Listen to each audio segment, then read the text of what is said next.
Amis internautes, bonjour. Aujourd'hui, c'est une émission un peu particulière puisque c'est une retransmission de conférence de presse qui est organisée par les avocats de Tariq Ramadan. Alors, si vous vous intéressez à l'affaire Tariq Ramadan comme moi depuis au moins une dizaine d'années, vous avez tous pu noter que le traitement qui lui a été infligé est particulièrement inique. C'est d'ailleurs inique, on est en dessous de la vérité parce que ses droits fondamentaux lui ont été niés, à commencer par la présomption d'innocence. Je rappelle que Tariq Ramadan s'était rendu librement, de sa propre volonté, devant les autorités policières et judiciaires, et il s'est retrouvé mis en examen et pratiquement incarcéré le soir même.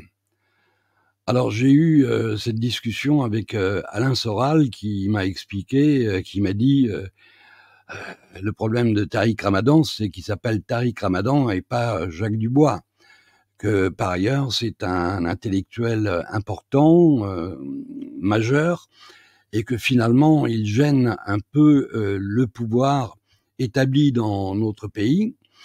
Et vous le savez, dans notre pays, les musulmans ont une espèce de, comment on appelle ça, de couvercle de verre au-dessus de la tête. On veille à ce qu'ils puissent prospérer, mais pas au-delà de ce qui serait raisonnable. On essaye de donner une image des musulmans qui est toujours négative dans notre pays.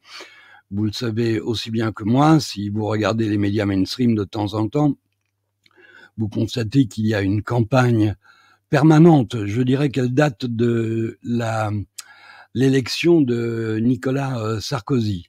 C'est là où les choses ont commencé à se durcir vraiment pour nos compatriotes musulmans dans ce pays. Et il n'y a pas besoin d'être grand clerc pour comprendre qu'il y a dans ce pays des citoyens de différentes catégories. Il y a des super citoyens contre lesquels rien ne peut être dit, sous peine de vous voir détruits socialement et économiquement. Il y a des sous-citoyens, c'est-à-dire nous les Français, et puis il y a des citoyens de seconde zone, c'est-à-dire les Français de confession musulmane. Et vous le savez très bien, dans ce pays, on n'est pas à égalité.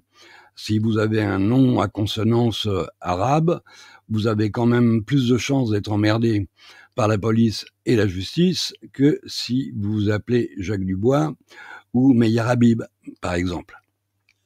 Alors je vais vous lire le communiqué de presse pour que vous compreniez un peu de quoi il s'agit.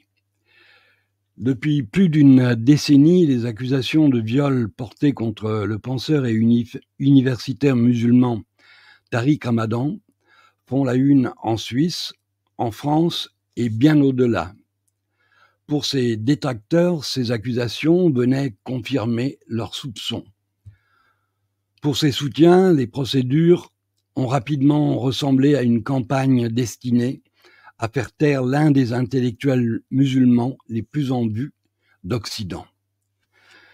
Tariq Ramadan, lui, a toujours clamé son innocence, non seulement face aux accusations, mais aussi face à l'accusation plus profonde d'incarner un danger pour la vie publique.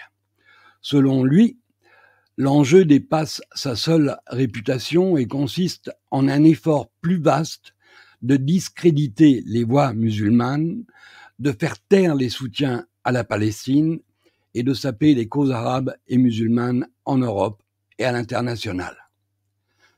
De nouveaux éléments scientifiques et témoignages apparaissent aujourd'hui, étayant ces affirmations. Ils révèlent au sein même des accusations des schémas de préméditation et d'orchestration. Alors, pour ce qui concerne le cas suisse, expertise scientifique révélant la préméditation. Une expertise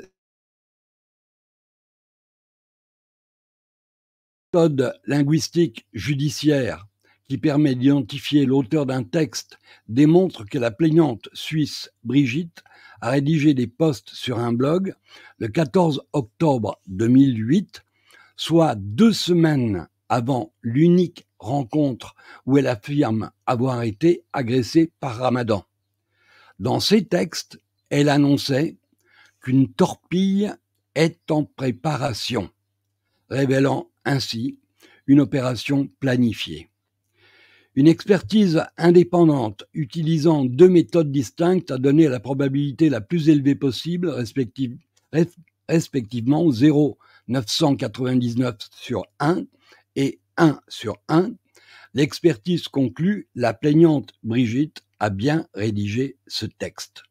Cela prouve que l'affaire s'apparente moins à une accusation soudaine qu'à un piège prémédité. Les avocats de Ramadan ont déposé une demande de révision auprès des tribunaux genevois en septembre 2025. Cas français. Une autre expertise confirme l'orchestration.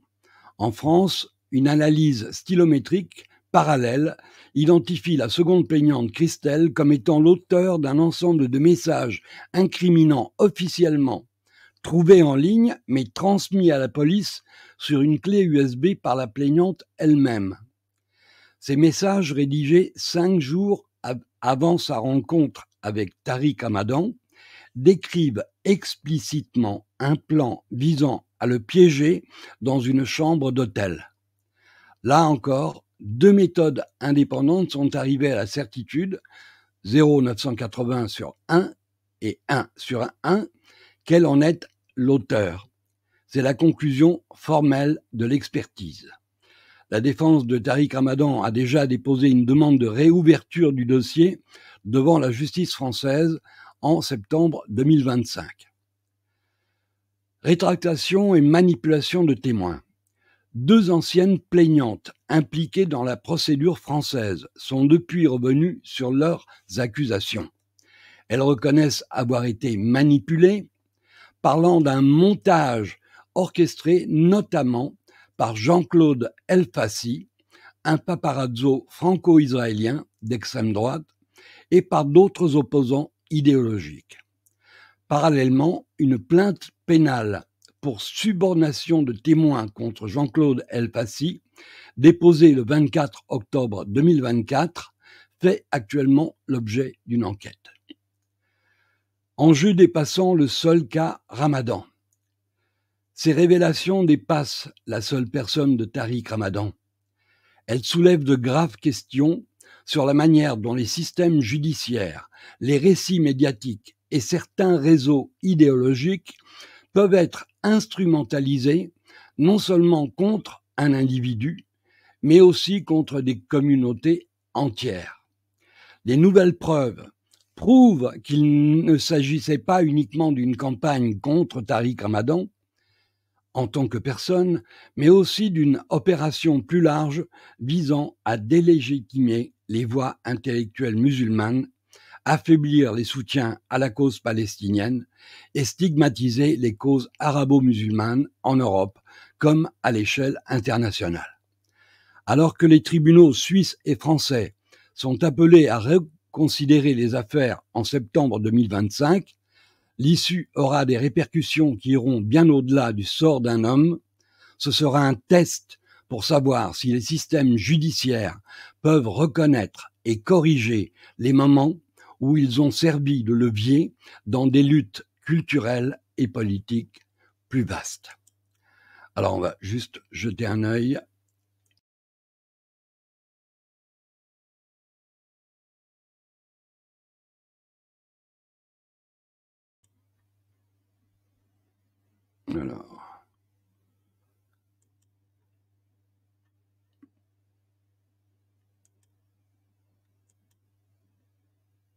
Alors le son. Tariq Ramadan clame son innocence en disant je suis innocent, mais en étayant à chaque fois son propos. Et nous, avocats. Ah, décidément. de la défense qu'on nous a confiée. Bien évidemment, nous militons avec notre client.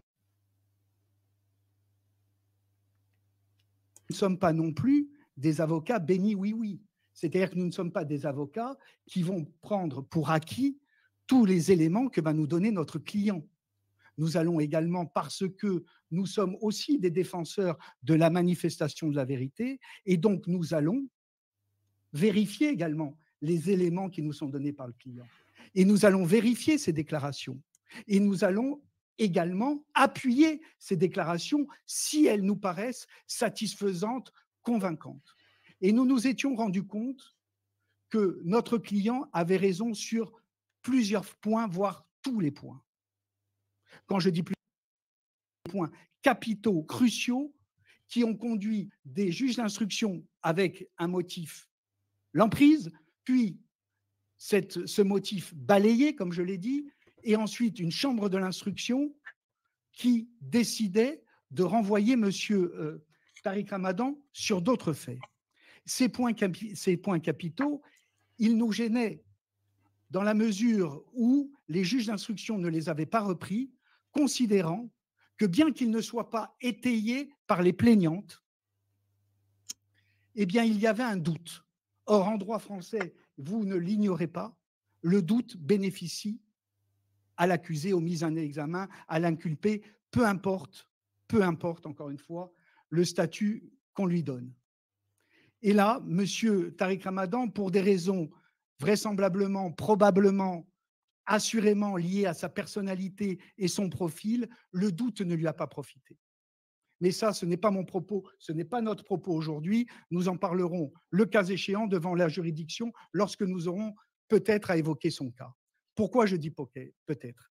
Parce que les expertises permettent de non seulement lever les doutes, mais de confirmer depuis le début les propos de M. Tariq Ramadan et surtout d'écarter les accusations des plaignantes, et notamment d'une plaignante qui pointait des faits, les affirmait, les voulait graver dans le marbre de sa vérité pour accuser M. Ramadan.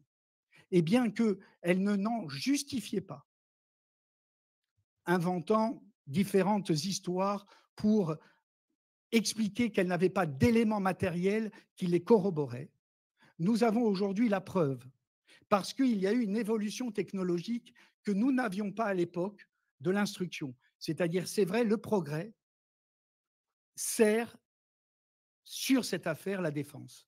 Parce que ces expertises qui n'étaient pas possibles lorsque cette instruction a débuté, ou en tous les cas, elles n'étaient pas possibles parce qu'elles n'étaient pas aussi approfondies, aussi techniques. Et c'est la raison pour laquelle M. Tariq Ramadan s'est adressé à des experts de renommée mondiale.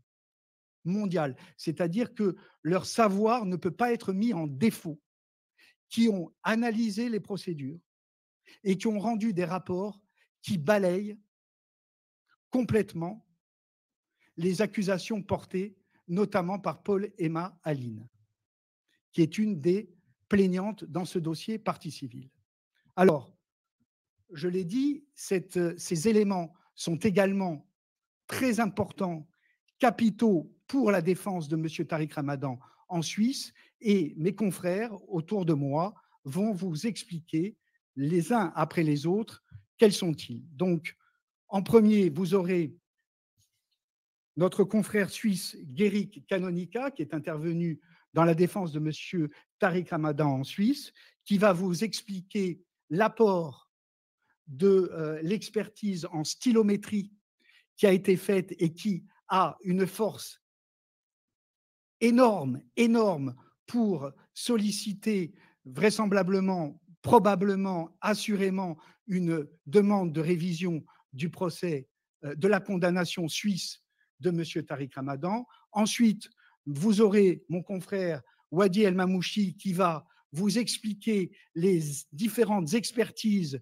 réalisées tant en informatique qu'en stylométrie par rapport à leur apport et à leur valeur ajoutée et leur force pour démontrer l'innocence de M. Tariq Ramadan dans la procédure française. Ensuite, vous aurez mon confrère Yael Hayat, avocate suisse, qui a également défendu aux côtés de M. Gary Canonica, M. Tariq Ramadan dans la procédure suisse et qui va vous expliquer la conséquence forte de ces expertises et qui les autorise et qui légitime et qui milite pour qu'il dépose ce recours en révision. Elle va vous expliquer tout ça. Et enfin, pour clore, mon associée Pauline Baudu-Armand, qui fera la même chose que Yael Hayat en ce qui concerne les conséquences de ces expertises assez, encore une fois, cruciales pour le déroulement de ce procès sur la procédure française. J'en aurais terminé juste avec un mot. Nous assurons la défense de M. Tariq Ramadan depuis de nombreuses années. J'ai envie de vous dire depuis trop longtemps. Parce que dans ce dossier, plus qu'un autre, on se demande réellement si les éléments qui ont été donnés par M. Tariq Ramadan, les doutes qui existent sur les accusations qui sont portées contre M. Ramadan, elles ont la même signification ou si elles auraient la même si la personne désignée par les plaignantes avait un autre nom que M.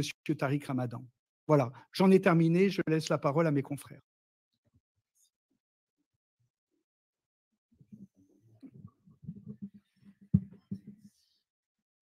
Merci Pascal Garbarini pour cette introduction. Alors, je suis Guéric Canonica, l'un des avocats de Tariq Ramadan dans le cadre de la procédure suisse, aux côtés de Yael Hayat qui est à mes côtés, de même que de Loïc Parrain et Théo Badin.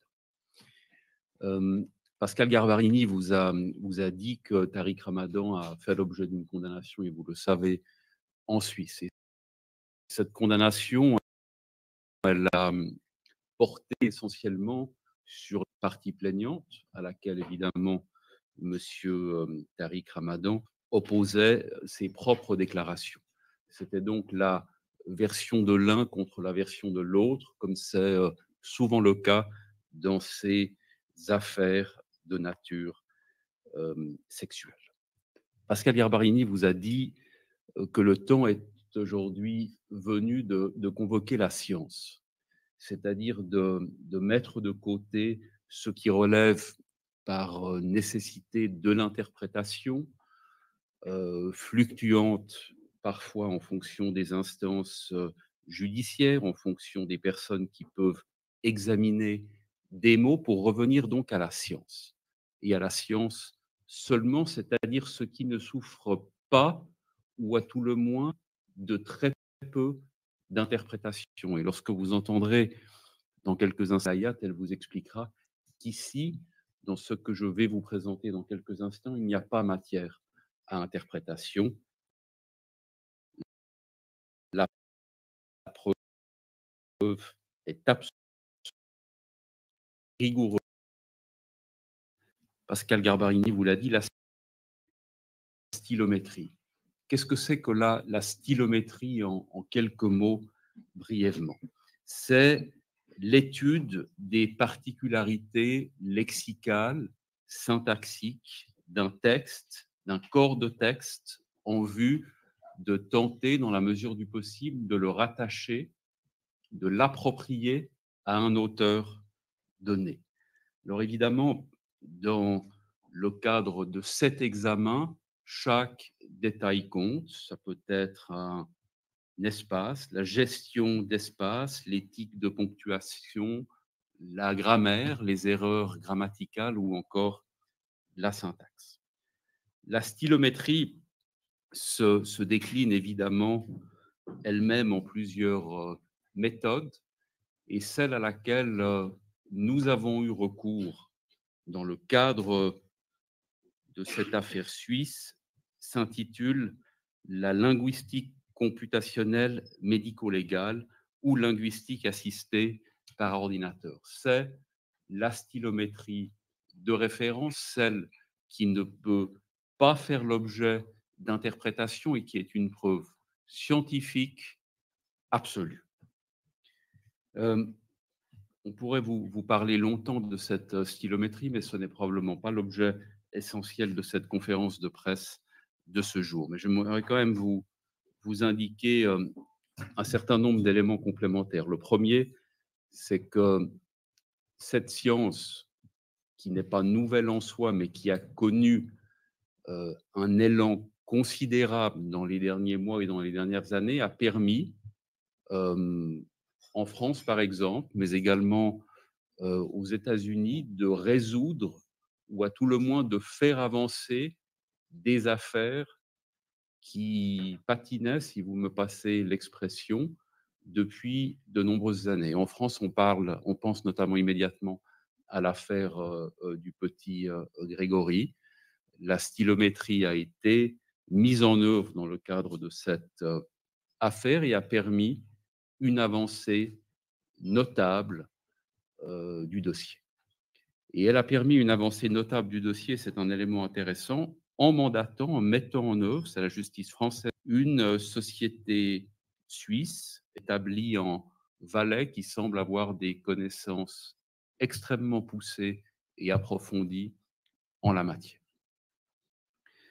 Une autre chose qui est intéressante en lien avec la stylométrie, toujours, c'est qu'elle a depuis peu de temps un écho académique important en Suisse, puisque l'école des sciences criminelles de Lausanne y porte une attention particulière et a obtenu d'ailleurs le soutien du Fonds national suisse afin de faire avancer les recherches menées par le professeur Taroni.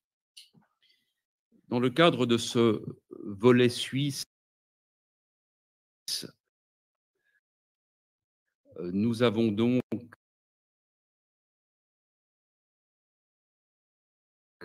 Chasqui mondial à l'intégrité, l'honnêteté intellectuelle évidemment irréprochable,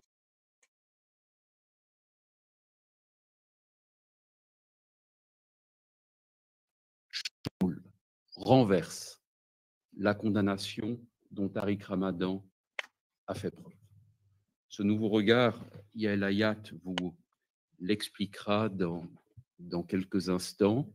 Elle vous en expliquera les conséquences que souhaite avoir aujourd'hui en termes procéduraux. Merci de votre attention.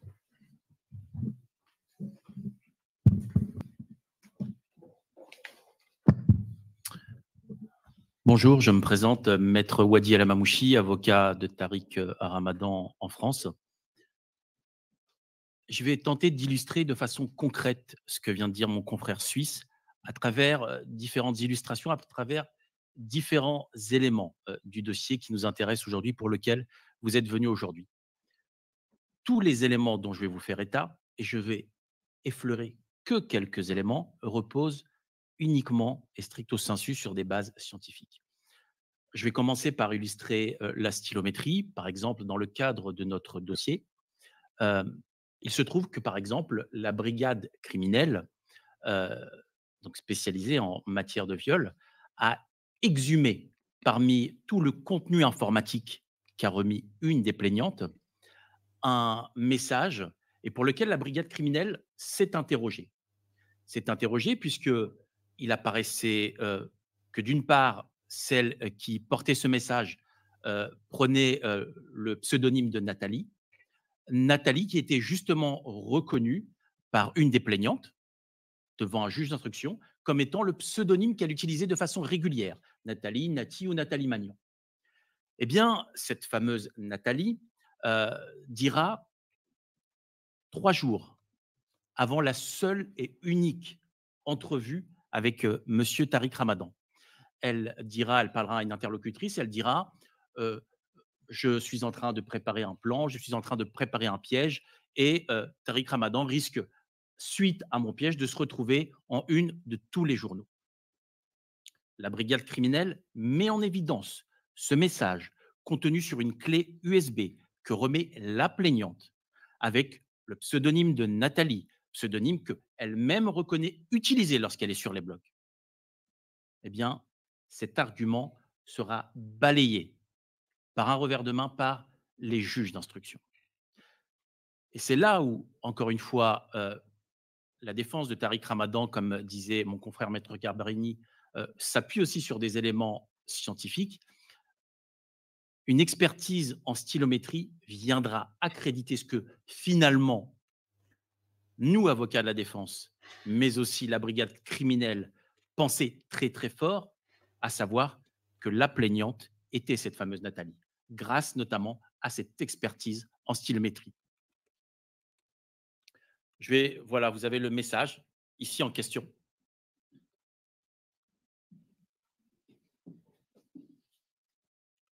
Alors, je vais vous le lire à voix haute. Moi, j'ai une meilleure loi. Pour lui, je ne te raconte même pas. Tu en sauras bientôt plus. On est en train de monter un plan. Si le plan se déroule bien, tu le verras en première page de Voici, de Gala et autres magazines People, avec photos à l'appui. Moi, je veux les caméras et les journalistes.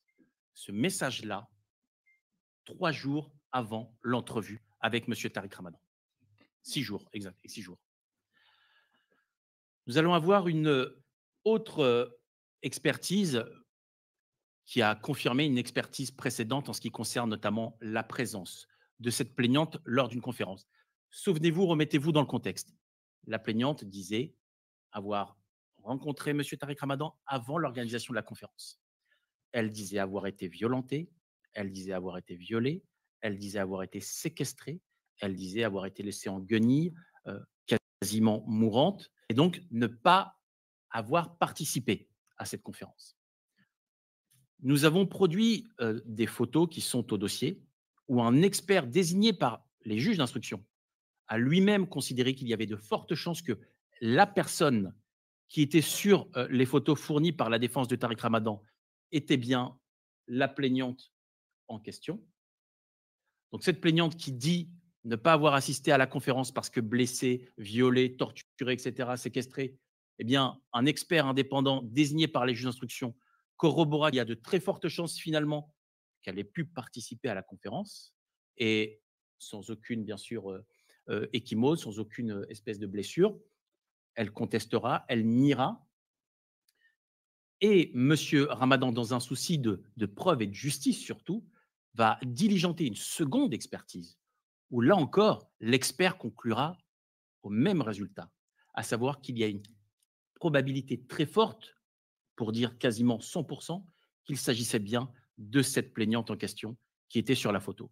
Et donc, vous comprenez forcément le raisonnement de la défense de M. Tariq Ramadan. Si la plaignante qui dit ne pas avoir été présente à la conférence, ne pas pu avoir assisté à la conférence parce que blessée et séquestrée, eh bien finalement se retrouve à la conférence en bonne santé, il y a là encore une grave dissonance par rapport à son messie. Et encore, c'est un moindre mot que d'employer de ce mot de dissonance. Voilà. La conclusion de l'expertise. L'individu présent sur les photographies prises lors de la conférence de Tariq Ramadan correspond avec une certitude de 100% à la plaignante en question. Vous avez aussi, et c'est extrêmement problématique, l'existence d'un blog qui s'intitule « Mon intime conviction ». Ce blog, il est particulier. Pourquoi? Parce que ce blog, c'est un blog, j'ai presque envie de vous dire, spécialisé sur la personne de Tariq Ramadan. C'est un blog où ne se disent que des choses atroces sur la personne de Tariq Ramadan. La plaignante en question va reconnaître que ce blog lui appartient. À ceci près qu'elle va dire avoir créé ce blog après la seule et unique rencontre avec M. Tariq Ramadan, c'est-à-dire soit après le 9 octobre 2009. Nous avons diligenté encore une fois un expert informatique agréé auprès de la Cour d'appel de Paris. Qu'est-ce que va dire cet expert? Il va dire non, ce n'est pas possible. Ce blog a été créé avant le 9 octobre 2009, soit avant la date et de l'unique rencontre avec M. Ramadan. Vous pouvez le voir ici, la conclusion de l'expert informatique. Sur le plan technique, les éléments disponibles indiquent que le blog Mon intime conviction, qu'elle reconnaît être le sien, il n'y a pas de débat là-dessus, était actif avant le 9 octobre 2009. Par ailleurs, tout au long de l'instruction, elle n'aura que de cure que d'essayer de minimiser ses compétences en informatique.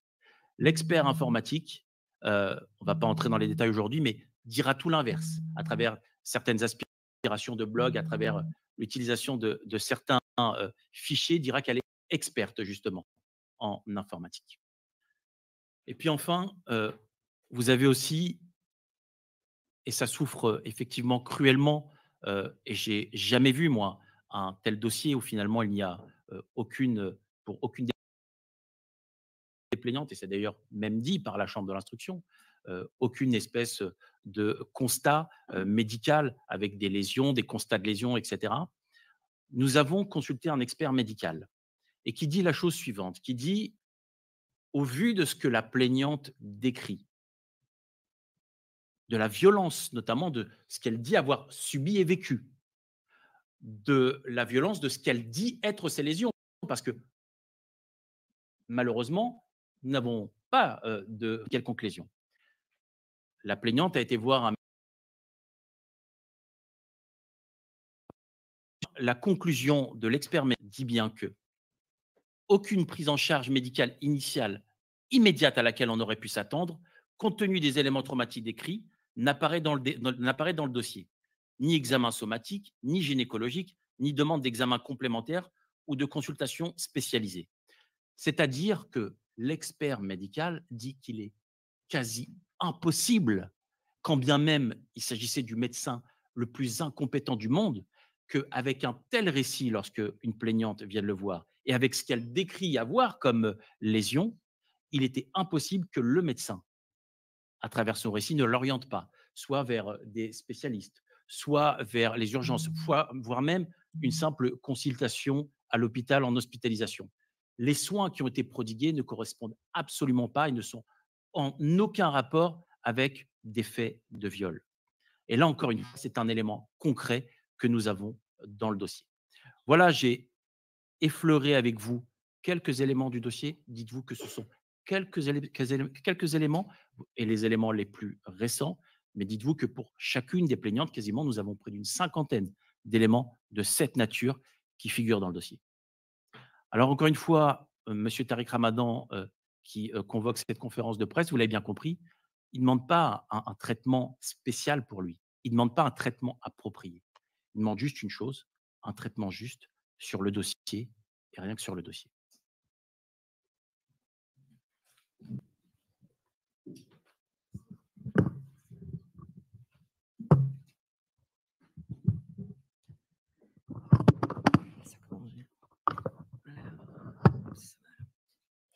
Bonjour, Yéat.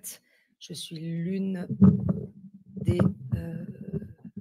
l'un des avocats de Tariq Ramadan à Genève, aux côtés de Maître Guéric Canonica, Théo Badan, Loïc Parrain et le bâtonnier Marc Bonan. Vous l'avez compris, aujourd'hui, l'on convoque devant vous la science. Une science qui, dans les enceintes judiciaires, à table et parfois restitue. Nous étions dans l'affaire Ramadan jusqu'à maintenant sur le registre et nous sommes désormais sur la stylométrie qui est à l'honneur en France, en Suisse et partout dans le monde, permet dans cette affaire de révéler, de dévoiler une imposture. Parce qu'elle permet en fait de décrypter des messages qui jusqu'ici étaient masqués et qui portent une empreinte. Et cette empreinte, c'est précisément l'objet de la stylométrie. Eh bien, l'empreinte de ces messages est la même que les messages envoyés par la dénommée Brigitte, c'est le nom dans l'affaire suisse, à M. Tariq Ramadan. Donc en fait, ce qu'il faut savoir, c'est qu'il y avait jusqu'à maintenant une face visible de Brigitte, la face que nous connaissons, la face que vous connaissez certainement, c'est-à-dire Brigitte qui a envoyé des messages lyriques, enflammés à Tariq Ramadan. Mais la stylométrie a permis en réalité de dévoiler la face cachée, pour ne pas dire sombre, de Brigitte, c'est-à-dire son intrigue, sa trame, sa machination et son guet-apens. Alors, il suffit de se concentrer sur les messages qui ont été examinés par l'expert en stylométrie. Et vous avez ce premier message qui date du 14 octobre 2008. Le 14 octobre 2008, c'est 14 jours avant la rencontre entre Tariq Ramadan et Brigitte. Et ce message dit: le chat a été très fructueux, TR a du souci à se faire, il a fait beaucoup de mal, Leïla. 14 octobre, 19h20, demande: mais vous pourriez nous en parler? Elle répond le 15 octobre à 8h38, à enfoiré, enfoiré et demi, une vraie torpille en prépa. Une vraie torpille en prépa. Juste évidemment que dans le cadre de la procédure, Brigitte a réfuté être l'auteur de ces messages. Elle a nié être l'auteur de ces messages qui désormais, et c'est les conclusions de l'expert, avec certitude, l'expert affirme qu'elle en est bien l'auteur.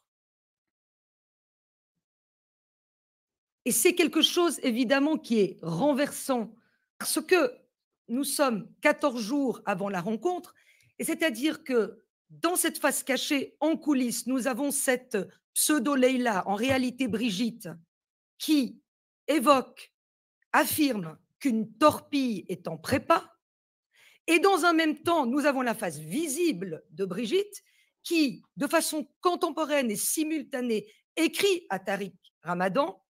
Elle lui écrit le 16 octobre qu'elle l'aime, le 23 octobre qu'elle le trouve intelligent, le 24 octobre qu'elle le trouve merveilleux, le 25 octobre qu'elle souhaite le rencontrer.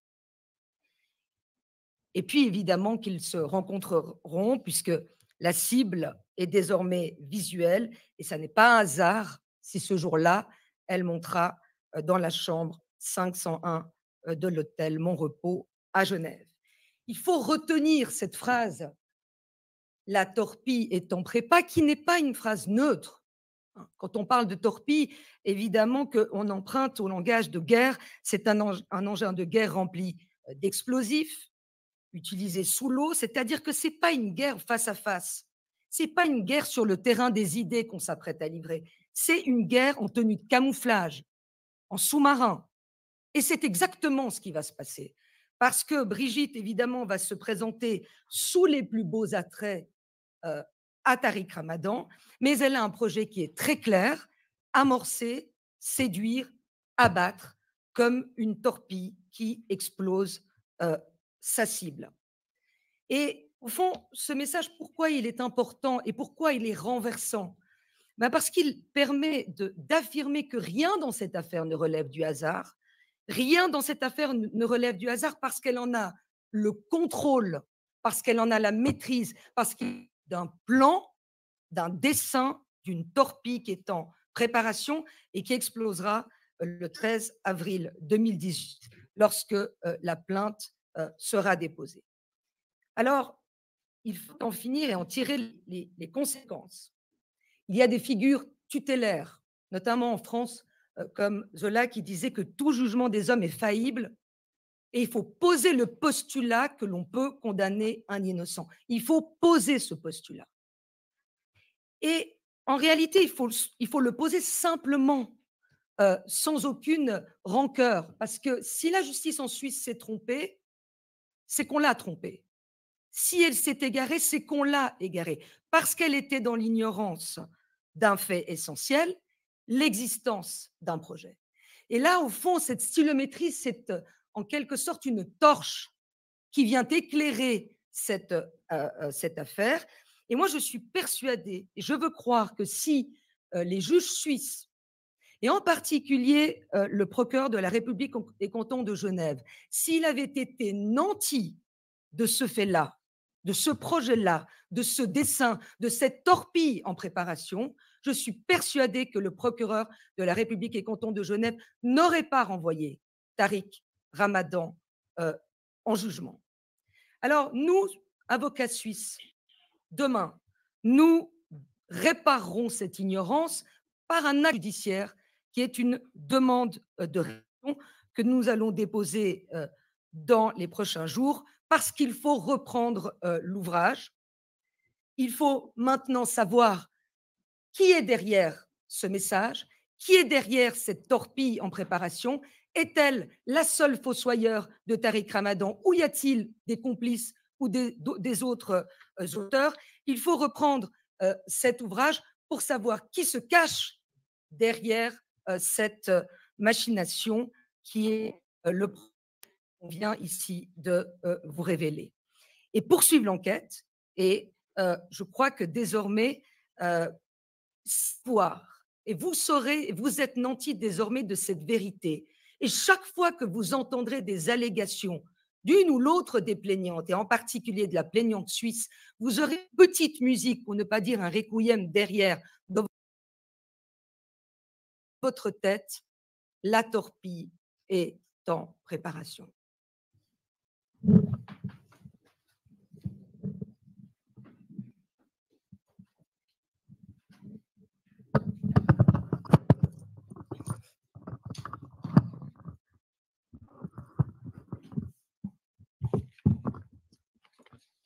Bonjour, Pauline Baudu-Armand. Je suis également l'avocat de Tariq Ramadan en France, aux côtés de mes confrères Wadi El Mamouchi et Pascal Pierre Garbarini, mon associé notamment. Mon frère Guéric Canonica, tout à l'heure, a employé un mot qui m'est apparu être celui le plus important compte tenu de ces nouveaux éléments, c'est le mot « bouleversé ». C'est drôle, sans se concerter, j'aurais employé le même. Les nouveaux éléments qui vous ont été exposés longuement par mes confrères, ils bouleversent ce dossier. Ils ne se contentent pas seulement d'apporter un nouvel éclairage. C'est très important qu'on comprenne parce que M. Ramadan, en France, sa procédure n'est pas au stade de celle qui a été diligentée en Suisse. Concernant M. Tariq Ramadan, en France, l'instruction s'est achevée. Et depuis la fin de cette information judiciaire, de nouveaux éléments sont apparus. Je ne vous dirai pas que c'est une chance, mais presque. Presque parce que le code pénal français permet d'ordonner des suppléments d'information. Lorsque des éléments nouveaux apparaissent, le code de procédure pénale permet que l'information soit reprise et que de nouvelles investigations soient menées avant même une audience de jugement. C'est presque une chance pour M. Tariq Ramadan parce que finalement, c'est ce que nous avons demandé. Et je me permets de vous rappeler qu'une information judiciaire, ça n'a pas vocation à confirmer une accusation. Une information judiciaire, ça instruit à charge, à décharge, en considération l'ensemble des dossiers et même grâce au supplément d'information, les nouveaux éléments qui apparaissent postérieurement à la clôture d'une instruction. Concernant M. Ramadan, nous avons déjà, le 5 mars dernier, sollicité un supplément d'information auprès de la Cour criminelle départementale de Paris. Pour quelle raison? Parce que le 5 mars dernier, nous avions, et mon confrère Wadir El Mamouchi vous l'a expliqué, des éléments nouveaux. Le premier élément que nous avions, c'était l'expertise faciale de Mme Paul Emma Aline, qui indiquait qu'à 100%, cette dame se trouvait non pas séquestrée dans une chambre d'hôtel, mais présente à la conférence de M. Tariq Ramadan. Nous avions également cette expertise médicale sur l'état qui devait être le sien après les faits qu'elle dénonçait. Et puis nous avions également eu, dans l'intervalle, des éléments de preuves formelles selon lesquelles des manipulations, des pressions, des intimidations étaient intervenues dans ce dossier.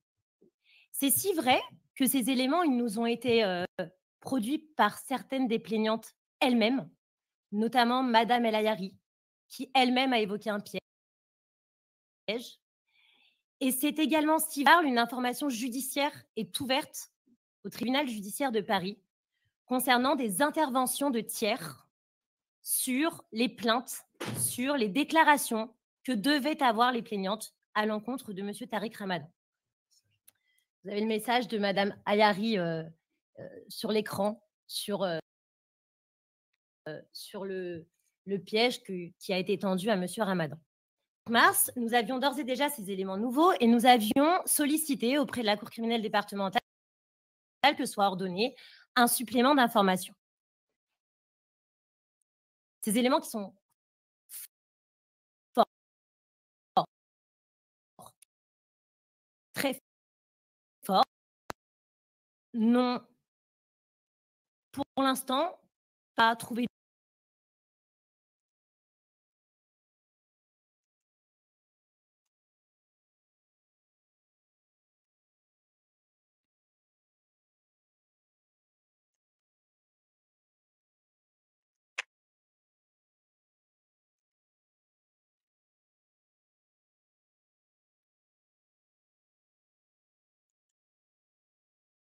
Le problème vient de YouTube, hein, pas de nous, hein.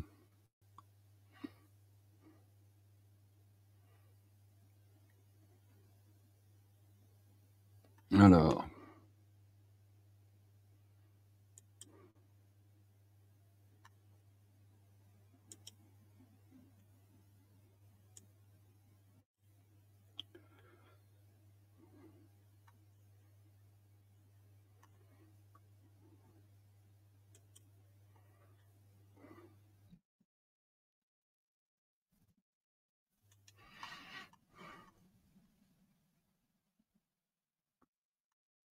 Bon.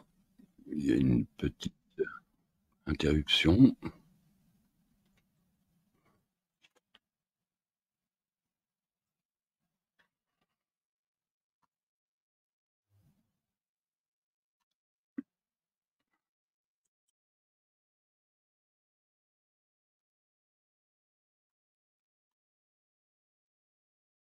Patience, les amis. On espère que ça va se régler.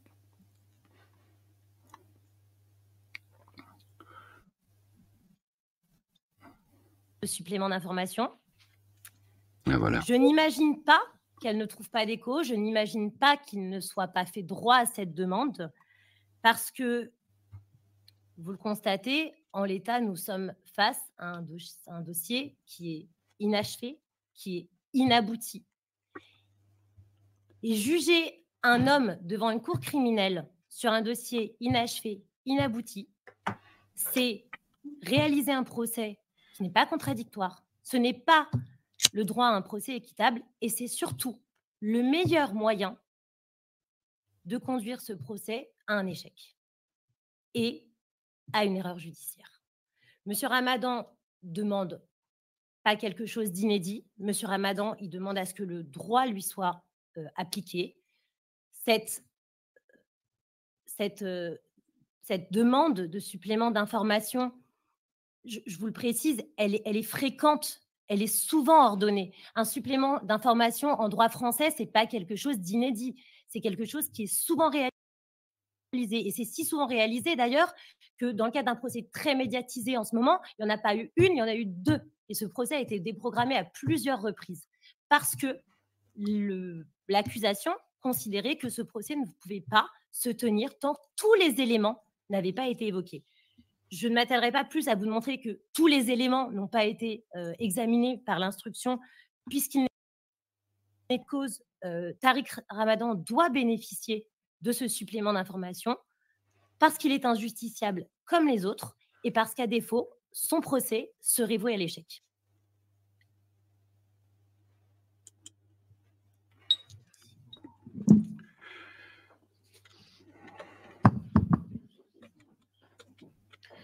Bien. D'abord, j'aimerais commencer par les remerciements. Je vais essayer d'être court. Il y a quand même un certain nombre de choses à dire, de réflexions à avoir. J'aimerais remercier tous mes avocats qui sont présents ici et qui se sont présentés. Remercier également ceux qui n'ont pas pu être des nôtres et parce que finalement, ça aurait été une conférence de presse avec trop de monde. Certains n'ont pas pu venir, d'autres n'ont pas été impliqués directement dans les dernières démarches. Et donc, j'aimerais aussi remercier les absents. Les noms ont été cités pour la Suisse. Maître Théo Badan, Maître Loïc Parrain et Maître Marc Bonan. Et pour la France, Maître Nabila Asman, Maître Élise Arfi et Maître Philippe Ohaillon. Je les remercie de cet engagement à mes côtés et de l'engagement pour faire en sorte que la vérité soit manifestée. Ce que j'aimerais dire au gré de tout cela, je les remercie et j'aimerais qu'on se rende compte de ce qui vient en d'autres termes, depuis le départ, depuis 8 ans, j'ai dit et répété que j'étais innocent. J'ai dit et répété que c'était un traquenard, qu'il y avait des personnes qui, sur les réseaux sociaux, parlaient et étaient en connexion. Aujourd'hui, les choses se confirment effectivement par la science, elles se confirment par des données qui sont irréfutables. Et ce que j'attends de ce point de vue, c'est que je sois jugé sur les faits, je sois jugé sur le droit et sur la justice, et non pas, encore une fois, il a été rappelé, parce que j'en étais persuadé, et je l'ai dit et répété, si je ne m'appelais pas Tarek Ramadan, vous ne seriez pas là, ni moi non plus. Et qu'il y a une donnée qui est une donnée du coupable idéal. Et aujourd'hui, ce qui a été important pour moi, je me suis concerté, on s'est concerté avec les avocats pour dire à un moment donné, il faut aussi que la parole soit entendue, car à l'inverse de toutes les plaignantes, je ne suis pas allé sur les plateaux de télévision, je ne suis pas allé parler, j'ai dit tout de suite, je fais confiance à la justice. En 8 ans, je ne suis allé que 3 fois et c'était après des décisions sur un plateau. Mais sinon, je n'ai pas parlé. Parce que vous n'êtes pas mes juges, parce que les médias ne sont pas mes juges et que la justice, elle se fait au tribunal. Et qu'à partir d'un certain moment, comme il a été dit ici, depuis le 25 mars, on envoie une demande d'ouverture et il n'y a pas de réponse. C'est comme si, quand il n'y a pas d'écho médiatique, il y a un silence juridique. C'est une erreur pour le droit et c'est une déviance pour les médias, d'une certaine façon. Vous devriez être à l'écoute du droit dit et non pas avoir à l'influer. Parce qu'alors on marche sur la tête sinon. Et je pense sur la tête. Je marche souvent sur la tête parce que c'est un traitement qui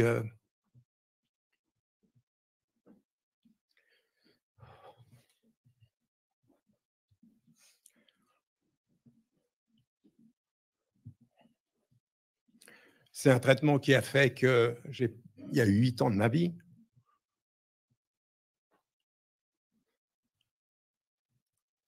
Il y a eu la maladie, il y a eu la prison, il y a eu la réputation. Je n'avais pas prévu ça, hein. Je n'avais pas prévu ce moment d'émotion, mais à partir d'un certain moment,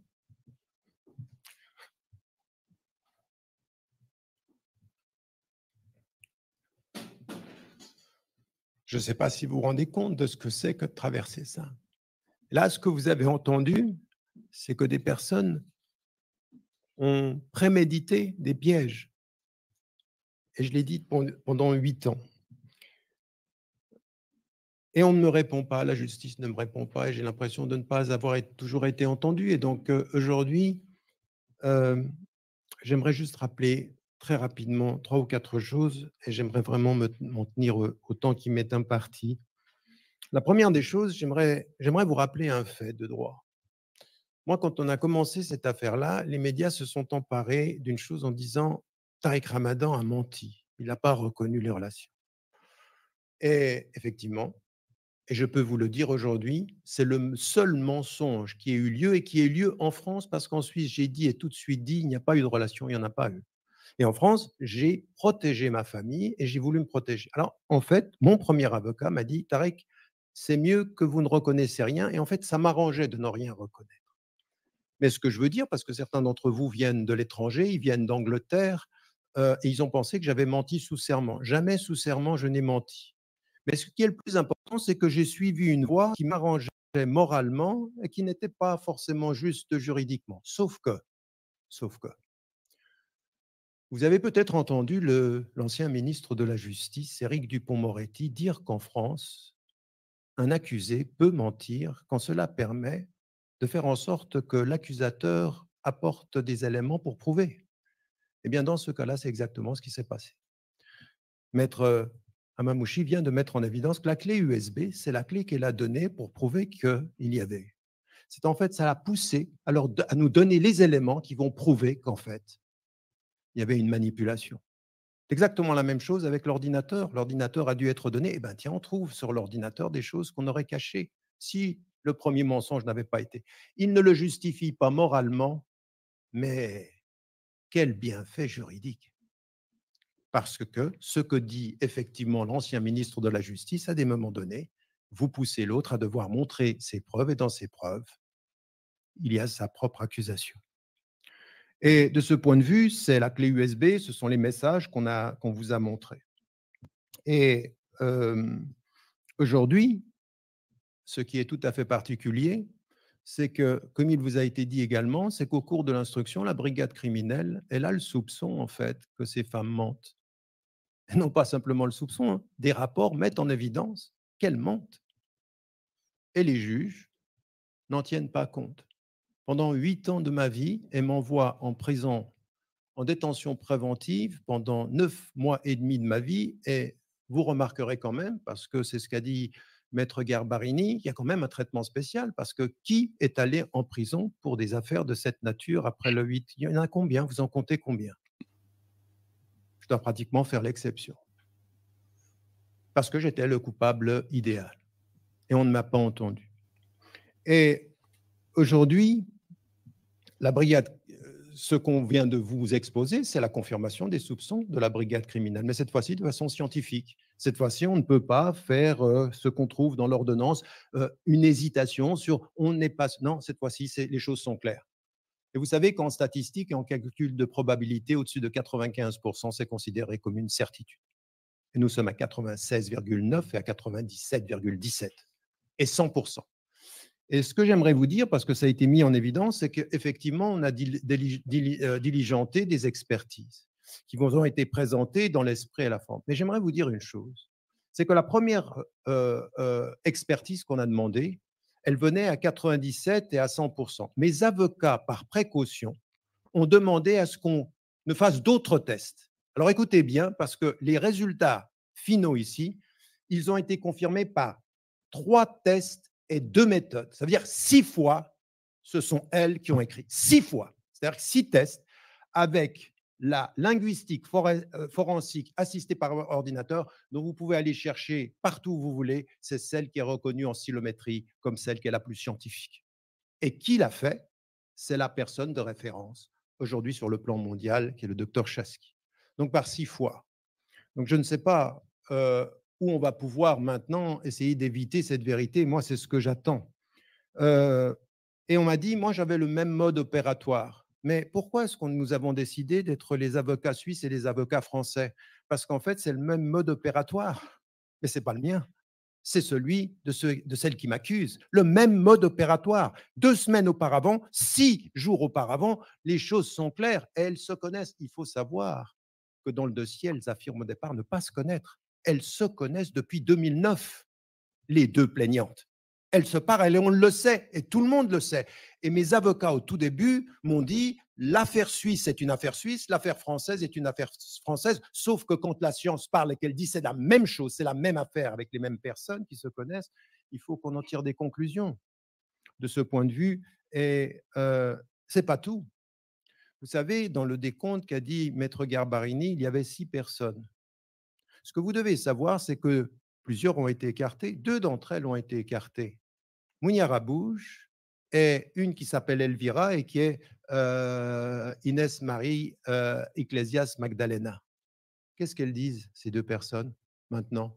Nous avons été manipulés. Nous avons été poussés à porter plainte. Et nous n'avions pas, dans un premier temps, décidé de porter plainte. Mais il y a un homme qui apparaît de façon tout à fait étrange dans cette affaire-là et qui s'appelle Jean-Claude Elfassi, 17 fois condamné pour diffamation, une fois condamné pour escroquerie. Il connaît toutes les plaignantes. Et les 2 nouvelles plaignantes disent exactement ce que nous dit la science. Donc, elles disent par leurs mots, il y a manipulation, nous avons été entraînés dans une affaire. Vous savez que l'une d'entre elles dit, j'ai même pas signé ma plainte. Mais dans le dossier, on l'a, puisque la police dit qu'elle a été interpellée par Jean-Claude Elfassi. C'est lui qui appelle la police. Et que Mouniara Bouche dit, il a pris de l'argent de l'Express et on a le email où il lui dit qu'il va lui donner de l'argent donné par le journal L'Express pour son témoignage. Ça va aller jusqu'où comme ça? Il faut qu'on prouve quoi pour que la vérité soit manifeste aux yeux de mes juges? Parce que ça, c'est aussi des éléments qui sont particulièrement importants. Ces 2 anciennes plaignantes, de ce point de vue, maintenant confirment par leurs propos cet élément-là. Mais ce qu'il faut savoir, c'est que pourquoi est-ce qu'il est intéressant de parler de Elfassi en 2009 dans l'affaire suisse? C'est que la plaignante suisse lui demande combien il paye pour son témoignage. Écarter ceci comme si ce n'était pas important. Et que lui, il répond, je ne vais pas payer pour parler des ébats d'un islamiste intégriste. Donc, il se parle d'argent. Dites-moi, dans le bon sens commun, une femme violée, elle vend son affaire, elle la monnaie. Elle la monnaie ou je deviens fou? Ou il y a autre chose? Et lui, il est partout. Et donc, encore une fois, il faut savoir qu'une plainte qui est maintenant inscrite, et c'est une plainte en constitution de partie civile contre Elfassi, est en cours d'instruction. Et c'est important, parce que maintenant, on va aller jusqu'au bout. Et il faudrait aussi que mon affaire en France tienne compte de ces éléments-là. Il est impliqué. Et donc, il faut aller jusqu'au bout. Et quand on parle d'argent, les choses sont claires. Très rapidement, la conclusion de tout ça, c'est que la justice, elle a été trompée. Elle a été trompée en Suisse. Elle a été trompée en France. Et vous savez, on a un débat en France aujourd'hui avec ce qui se passe avec l'affaire Sarkozy. Est-ce que la justice est politisée? Est-ce qu'on la rejette complètement? Est-ce que les juges sont politiques au point que finalement c'est la haine qui le condamne et non pas les faits? Je vais vous dire une chose, eu égard à mon expérience de 8 ans. Moi, je n'ai pas d'approche essentialiste. Je sais, comme nous tous ici, comme vous tous ici, qu'il y a des juges politisés et qui peuvent être influencés par une idéologie. Stupide celui qui ne le croirait pas. Mais il y a dans le corps des magistrats des personnes intègres qui font leur travail. Et c'est ce que j'attends moi. Je n'attends que le juge ou la juge intègre qui fera son travail. Mais je sais que l'instruction à laquelle j'ai assisté, moi, pendant 7 ans et demi de ma vie, elle était complètement à charge. Je n'étais ni entendu et ni d'ailleurs respecté. Mais ce que j'attends aujourd'hui, sans essentialisation, c'est que les juges, comme il a été dit en Suisse, reconnaissent qu'ils ont été trompés et aillent jusqu'au bout du processus. Quelque chose qu'ils ne savaient pas apparaît, il faut revoir ce qu'on a pensé vrai, parce que c'est faux, parce qu'on vous a trompé. Et la même chose en France. Et donc, ce que j'attends, c'est qu'en France, se réveillent des juges qui soient indépendants, ceux qu'on n'appelle pas au téléphone pour les orienter. Et ne me dites pas que ça n'existe pas, vous le savez tous, et si Sarkozy le dit, il n'est pas parole d'évangile, mais il est parole de connaisseur de l'intérieur. Mais je n'ai pas cette position-là. Et quand j'entends justement dans l'affaire Jubilard qu'on entre en matière pour ouvrir de l'information, eh bien, il faut les ouvrir, pas simplement quand ça concerne l'accusation, mais en particulier quand ça concerne la défense, quand ce sont des arguments aussi importants et scientifiques. Donc, on ouvre et on répond. Et on répond à mes avocats, on vous demande sur ces bases-là de faire quelque chose. Pourquoi ce silence? Et vous savez, je serai le dernier à avoir besoin des médias pour ceci. On ne devrait même pas avoir cette conférence de presse. Mais si le silence d'une autorité à certains de ne pas respecter une procédure et de ne pas respecter les droits d'un prévenu ou de quelqu'un qu'on accuse, eh bien, à un moment donné, il faut faire entendre cette voix. Il y a un deuxième point que j'aimerais dire avant d'arriver vraiment à ma conclusion réelle, et c'est une occasion qui m'est donnée. Je sais que parmi vous, dans cette salle, il y a des journalistes Et vous êtes nombreux, vous venez de 15 pays, il y a des Africains, il y a des Turcs, il y a des Canadiens, vous êtes de partout. Il y en a certains ici dans cette salle qui ne m'aiment pas, qui ont participé à la boursouflure médiatique qui a consisté à me salir, à devenir plus moraliste que les gens moraux, à considérer que j'avais enfreint la morale islamique et musulmane et qui faisait de moi un coupable. J'aimerais vous dire une chose, ce n'est pas la question. Ce n'est pas la question, faites votre travail. Depuis quand ceux que vous aimez sont du côté de la vérité et de la justice? Et depuis quand ceux que vous détestez sont du côté de la culpabilité et de la condamnation? Ce n'est pas une affaire de sentiment. Vous pouvez ne pas être d'accord avec moi, mais soyez digne, honorable, faites votre travail, rapportez les faits, pas les rumeurs, pas le fait que Tariq Ramadan, parce qu'il a cette histoire, il est le coupable idéal.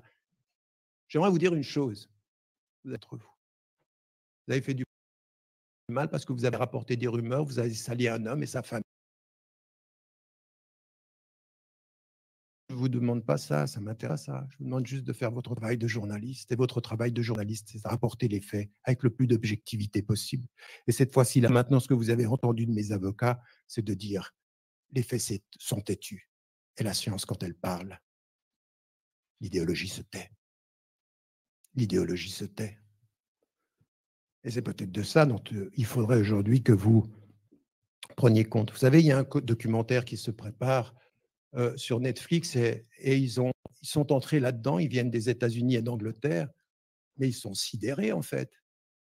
Ils sont sidérés. Ils se disent, mais qu'est-ce qui se passe en France pour qu'on traite comme ça? Est-ce que c'est un pays qui est allé si loin dans l'anti-musulman que finalement on ajoute à l'indigne l'opprobre à la juridiction, au droit? Les choses aussi qu'on entende cette voix-là, c'est que ce n'est pas normal ce qui arrive. Et je pense que j'ai vu parmi les journalistes, comme j'ai vu parmi les juges, des femmes et des hommes qui faisaient leur travail. Il y en a qui ont porté la vérité, la manifestation de la vérité avec dignité, je les en remercie. Pour ceux qui ne l'ont pas fait jusqu'à maintenant, je dis, il n'est jamais trop tard. C'est le moment. Faites votre travail et dites ce qui est. J'aimerais vous dire une chose, ma conclusion, c'est la philosophie de ma vie. Et j'aimerais que vous l'entendiez. Parce que le fait que je m'appelle Tariq Ramadan et je suis de confession musulmane et que j'ai un engagement politique a fait qu'on a sali et ma personne et ma réputation. J'aimerais que vous entendiez très clairement quelles sont mes références. Je vais raconter une histoire. Cette histoire, elle est essentielle pour moi parce qu'elle dit tout de moi. Elle dit tout de moi dans ma relation avec mes références et avec la relation du monde dans lequel je suis. Cette histoire, elle est très simple. Il s'agit dans les temps anciens de tribus qui étaient en conflit. Une de ces tribus, une de ces communautés, c'était une tribu juive. Et cette tribu juive, elle était en conflit avec la tribu musulmane. Et d'autres tribus juives étaient associées à la tribu musulmane dans un accord concret de protection mutuelle. Un homme musulman va voler un bouclier. Et comme il sait qu'il est en opposition avec la tribu juive, pour ne pas se faire accuser, il va mettre le bouclier chez le juif en disant c'est le juif qui a volé. Et la naturelle des personnes, c'est de dire ah ben oui, c'est l'ennemi qui a volé, donc c'est le juif le coupable. Et il y a une révélation coranique qui vient dire à la conscience musulmane internationale et pour tous les temps, le juif est innocent et le musulman est coupable. Qu'est-ce que ça veut dire cette histoire? Ça veut dire que vous aimiez ou pas les gens, qu'ils soient de votre bord ou pas, que ce que vous célébriez avec la fausse citation que vous avez donnée à Voltaire, à savoir « je ne suis pas d'accord avec ce que vous dites, mais je vous battrai pour que vous puissiez le dire », ça n'est pas de lui, mais la phrase est noble et la phrase est bonne. Ce que moi, ma tradition, elle est celle-ci. Un homme innocent, il est innocent, juif, chrétien, musulman, athée, hindou, bouddhiste, et je me battrai pour son innocence. Mais si je vois un musulman qui est coupable, je me battrai contre lui au nom de l'innocence et de la justice. Je vous mets au défi depuis 40 ans que je suis sur le terrain. d'avoir enseigné autre chose que ça. Je donné l'enfance. Elle est absolument, et ce message-là, on a voulu faire de moi le petit-fils de, le frère de, le descendant de, contre la laïcité, contre la République. Et finalement, ça justifierait qu'en coupable idéal, je finisse en prison.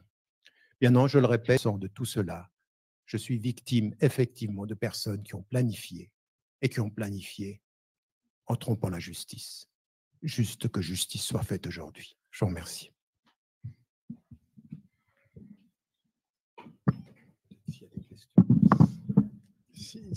Brièvement, s'il y a des questions.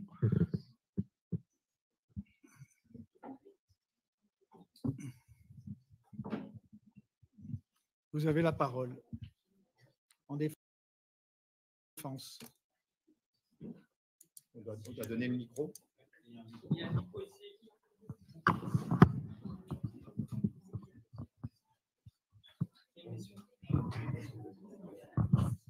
Il y a quelqu'un qui veut poser une question?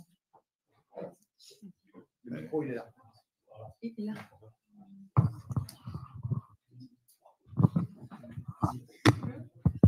Si jamais, bonjour. Si jamais votre supplément d'information n'est pas validé, enfin si le dossier n'est pas ouvert, est-ce que ce sont des arguments? Déjà, est-ce que vous comptez vous présenter à l'audience au mois de mars? Et est-ce que c'est des arguments que vous mettrez sur la table lors du procès? Je vais répondre. Pourquoi vous voulez la possibilité de solliciter un supplément d'information? Nous allons le solliciter. On en a déposé un premier, mais nous l'avons déposé pratiquement. Nous l'avons déposé un an. Nous l'avons déposé un an avant que l'audience ait lieu. Depuis, nous avons d'autres éléments scientifiques qui nous permettent de solliciter ou j'allais dire, de faire sanctifier, si je puis dire, de sanctifier, pardon, notre supplément d'information. Si celui-ci nous est refusé, ben nous irons à l'audience et les arguments que nous avons pour obtenir un supplément d'information, eh bien, nous les développerons à l'audience. Ça serait dommage parce que, comme l'a dit mon confrère, c'est embêtant d'aller plaider une affaire qui n'est pas aboutie puisque tous les éléments n'ont pas été vérifiés. Voilà. Et nous demandons une vérification. Pourquoi nous demandons cette vérification? Parce que nous connaissons trop les assises, les avocats ici autour de la table, pour savoir que les expertises que nous avons communiquées et que nous allons communiquer, qui sont des expertises faites par des experts renommés, de renommée mondiale, ce ne sont pas des expertises judiciaires.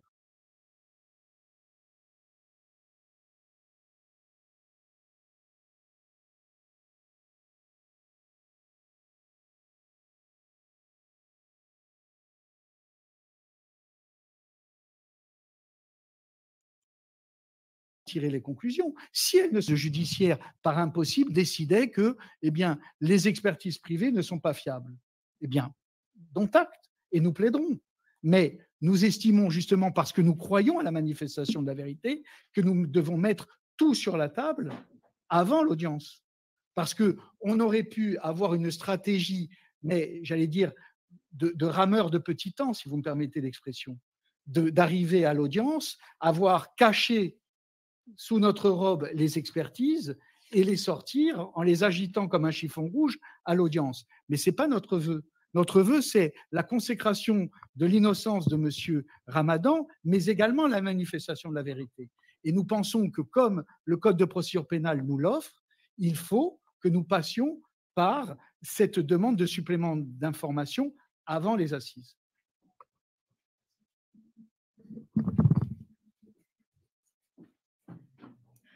Merci, monsieur. Stéphanie Reynaud, Tribune Libre. J'ai préparé une question précise. Vous avez dit que la brigade criminelle était également arrivée à ses conclusions, notamment concernant le dialogue avant la rencontre. Qu'est-ce qui explique que cela n'a pas été pris en compte? Et deuxièmement, certains de ces éléments figuraient déjà dans le dossier. Est-ce que c'est l'évolution de la technologie qui vous a permis d'aboutir aujourd'hui à des certitudes? Je vous remercie.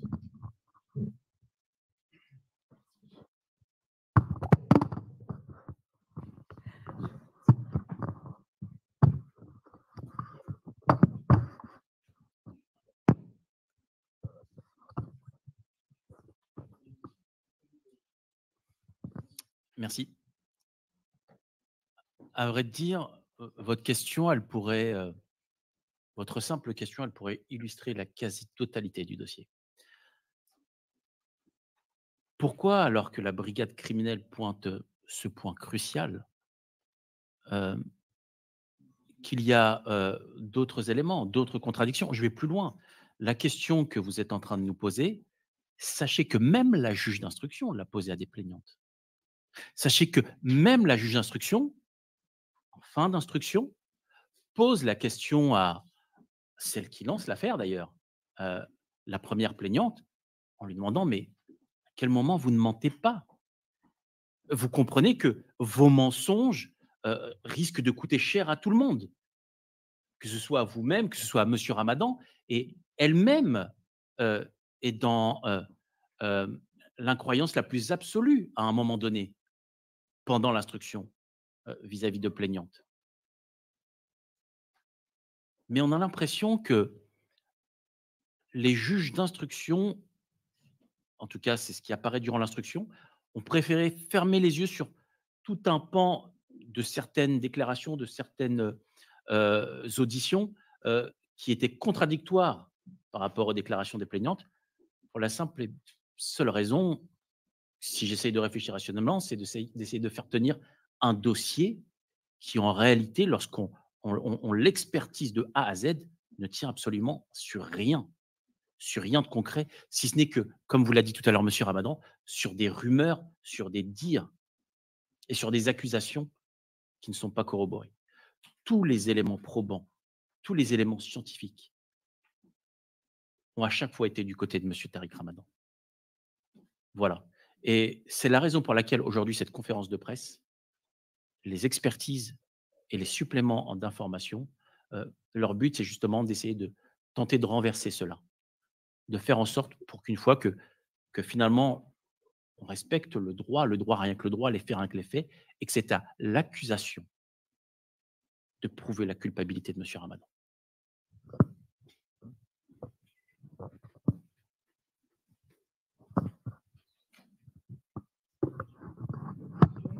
Oui, je veux bien poser une question. Bonjour, une question pour monsieur Ramadan. Déjà, je voudrais juste souligner, vous avez parlé d'indépendants, je voudrais souligner la présence des médias indépendants parce que j'en connais plusieurs, donc je salue mes confrères. Voilà. Et puis, ma question est celle-ci. Vous avez parlé de coupable idéal. Selon vous, pour quelle raison êtes-vous ce coupable idéal? Et vous avez également, on a entendu à demi-mot qu'il y aurait un complot, une espèce d'orchestration. Qui serait, selon vous, derrière cette orchestration? Mmh.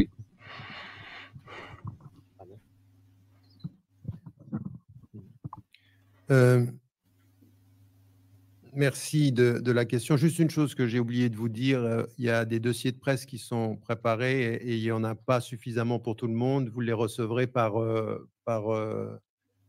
représentation. Si vous êtes 2 ou 3 du même journal, prenez-en un, prenez-en pas 3, et puis les autres, vous pouvez les recevoir par mail. Ils seront d'ailleurs sur le site qui a été dédié à cette conférence de presse également.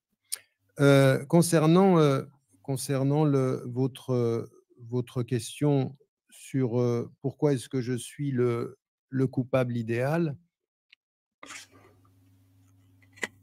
Écoutez, ça fait 40 ans que j'interviens sur le terrain et à peu près 35 ans sur le terrain strictement français. J'étais de ce point de vue-là, c'est le seul pays au monde dans lequel je n'ai jamais pu intervenir dans une université et dans lesquels les renseignements généraux passaient avant que je vienne pour dire qu'il ne faut pas lui donner la parole. Sur une représentation qui était extrêmement claire, reconnue partout dans le monde, mais qui était extrêmement difficile à entendre. En France, l'idée, c'est Tariq Ramadan, c'est le petit-fils du fondateur des Frères musulmans, et il a un double langage. Et celle qui a porté ceci et qui l'a élaboré, c'est Caroline Fourès, dont il faut savoir, Caroline Fourès, qu'elle connaît la première plaignante, elle connaît la deuxième plaignante depuis 2009. Les deux plaignantes dont on parle aujourd'hui, elle les connaît tous les deux depuis 2009. Elle leur dit d'ailleurs, je ne veux pas l'attaquer sur ce plan-là. Quel le plan? On ne veut pas m'attaquer sur le plan du viol ou c'était autre chose? Parce qu'en fait, ça a évolué. Au départ, il fallait atteindre ma réputation, puis ensuite on est allé vers la violence, puis on est allé avec le viol en instrumentalisant MeToo, en fait, à partir de octobre 2017. C'est ça qui s'est passé. Mais elle est au courant. Et donc, à partir d'un certain moment, si vous avez entendu récemment Caroline Fourest intervenir sur LCI, il a dit « Les clones de Tariq Ramadan sont partout ». Et on l'a empêché. On l'a empêché de poursuivre. Ce « on » m'interpelle. Mais moi, je m'en tiens aux faits. Je veux dire que je sais qu'en France, et on me l'a dit, et on me l'a fait comprendre par gouvernements successifs, que je posais un problème. Partout dans le monde, dire « il est interdit islamiquement à une femme de porter le foulard », il est interdit islamiquement d'imposer à une femme de porter le foulard. Et il est interdit par les droits de l'homme d'imposer de l'enlever, y compris dans le monde entier, sauf en France. Et j'étais considéré comme ceci. Et quand on demandait, mais quel est son double discours? On disait, ah ben, il parle différemment en français qu'en arabe. Enfin, des choses qui n'avaient ni queue ni tête, parce que vous allez dans les banlieues françaises, vous parlez arabe, personne ne vous comprend. Donc, ça n'existait pas. Donc, vous savez, mon image, elle a été assez diabolisée. Au point d'ailleurs que beaucoup des journalistes français n'osent même pas traduire la vérité aujourd'hui, parce qu'on dirait on est pour le soutien de Tariq Ramadan. Et moi, mes avocats, mais il n'y en a pas un qui est 100% d'accord avec moi. Et il y en a même qui sont carrément opposés à ce que je peux penser, mais je ne leur demande pas d'être d'accord, je leur demande de faire leur travail, qui est la manifestation de la vérité. Et en France, je demande juste que je sois traité à la régulière. Mais si vous voulez du débat, je suis prêt à débattre. Mais pas en dessous de la ceinture. Pas en dessous de la ceinture, on ne fait pas ça. Et on écoute quelqu'un. Donc, j'étais le coupable idéal parce qu'à un moment donné, il fallait me faire virer de la scène. Et j'ai dit, vous savez, en France, je suis à la France sur le plan intellectuel ce que le minaret a été à un moment donné en hygiène le paysage. Donc, faisons-le disparaître. Mais moi, je ne suis pas allé plus loin que ça en allant… Moi, vous n'avez jamais entendu dans mon mot complot. Moi, je dis traquenard et des gens qui piègent. Et là, on a la preuve. Moi, je n'ai jamais utilisé ça. Le complot, c'est peut-être même elles qui ont utilisé la notion de complot. Si vous voyez une des plaignantes, elle l'utilise. Moi, je n'ai pas dit ça. Moi, j'ai dit, il y a des personnes qui ont prémédité, qui se parlent. Et il se trouve que les faits me donnent raison. Quand on a demandé à la juge d'instruction, il y a 116 occurrences, c'est-à-dire relations, entre Caroline Fourest et les deux premières plaignantes et 156. On demande à la juge, mais on veut les fadettes, on veut le détail pour savoir. On ne va pas jusqu'au bout. Pourquoi? Pourquoi on ne va pas jusqu'au bout? Toutes elles disent, et maintenant il y en a deux qui disent, El Fassi est impliqué. El Fassi est impliqué. Il a même vécu avec l'une des plaignantes. Ils avaient le bail commun. Ils vivaient dans le même appartement avec la deuxième plaignante. Mais pourquoi on ne fait rien de tout ça? Donc moi, si vous voulez, à partir d'un certain moment, ne me faites pas dire ce que je n'ai pas dit et écoutez ce que je dis. Il y a scientifiquement maintenant prouvé le fait qu'il y a une préméditation à me vouloir du mal et que ces personnes-là, elles disent elles-mêmes être en contact avec des personnes. Alors je rappelle, à partir de 2009, elles sont en contact avec Caroline Fourest, elles sont en contact avec El Fassi, certaines mettent en cause d'autres personnes autour de ceci. Je veux juste qu'on fasse le travail et qu'on aille jusqu'au bout de ceci. Et ma position, elle est simplement de dire le plan, le piège prémédité, quand vous dites je veux des journalistes et je le piège dans une chambre d'hôtel ou torpille en prépa, il ne faut pas avoir fait un doctorat de lettres pour savoir ce que ça veut dire.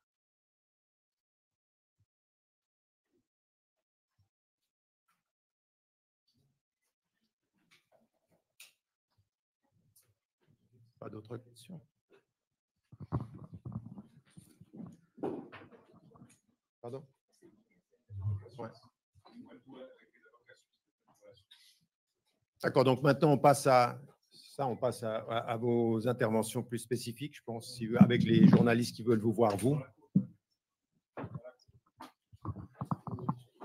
On va dire remercier. Puis saluer. Au revoir à tous et encore une fois, merci de votre présence. À bientôt, peut-être.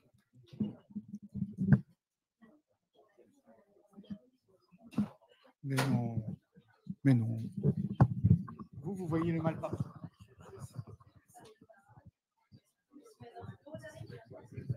Vous, c'est dans la cour. Vous, c'est dans le salon.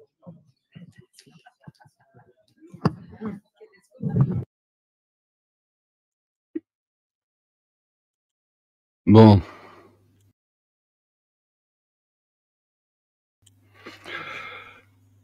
Bien.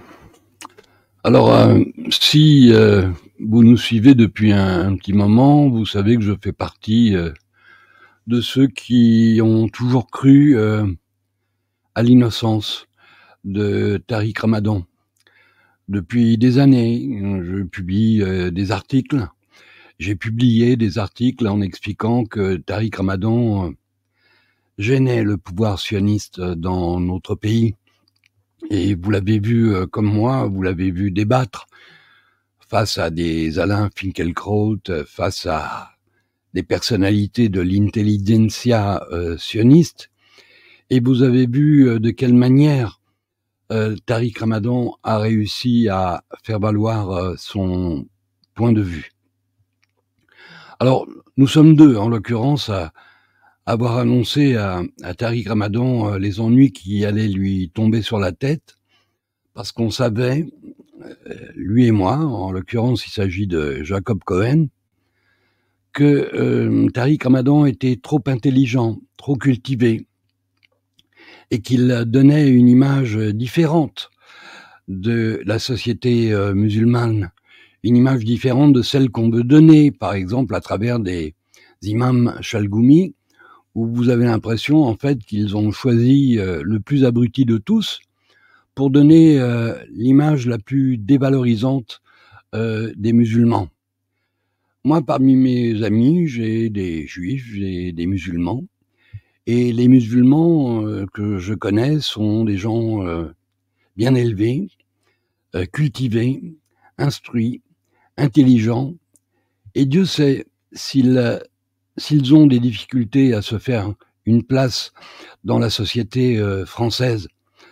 Vous le savez comme moi, je vous l'ai dit tout à l'heure, dans notre pays, il y a des super citoyens, il y a des citoyens de seconde catégorie, c'est nous, les nationaux, et puis des citoyens de sous-catégorie, de seconde catégorie, que sont nos compatriotes musulmans. C'est une évidence, je ne vous apprends rien, vous voyez bien les forces qui sont déployées sur tous les médias mainstream pour essayer de diaboliser à la fois les musulmans et à la fois l'islam. Vous le constatez tout comme moi, on essaye de nous dresser les uns contre les autres pour qu'on finisse par s'affronter les uns et les autres. Alors évidemment, Tariq Ramadan, dans ce paysage-là, gêne le plan des comploteurs.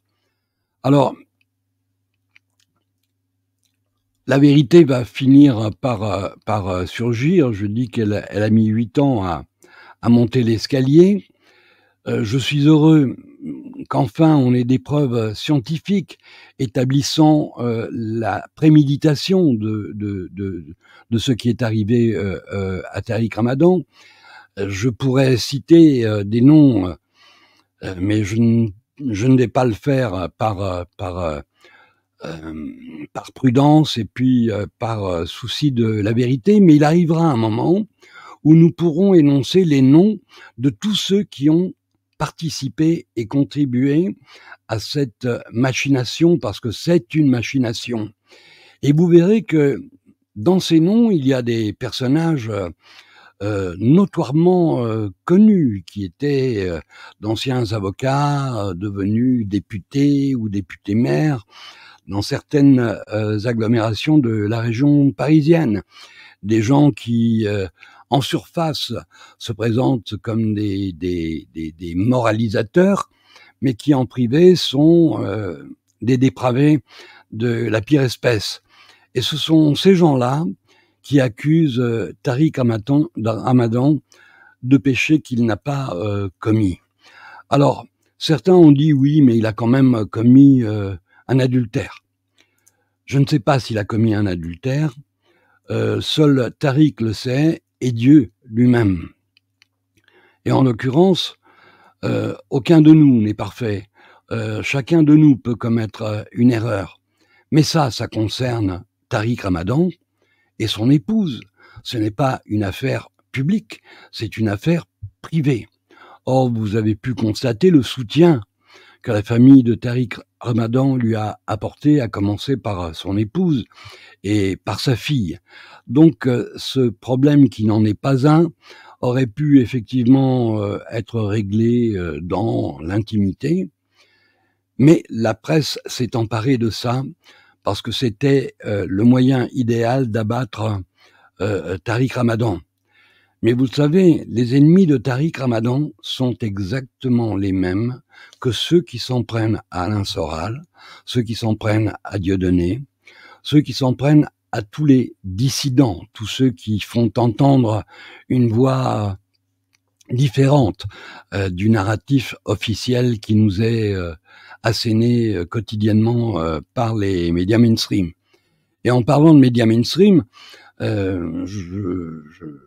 je suis prêt à le parier. Il y a peu de médias mainstream qui ont participé à cette conférence.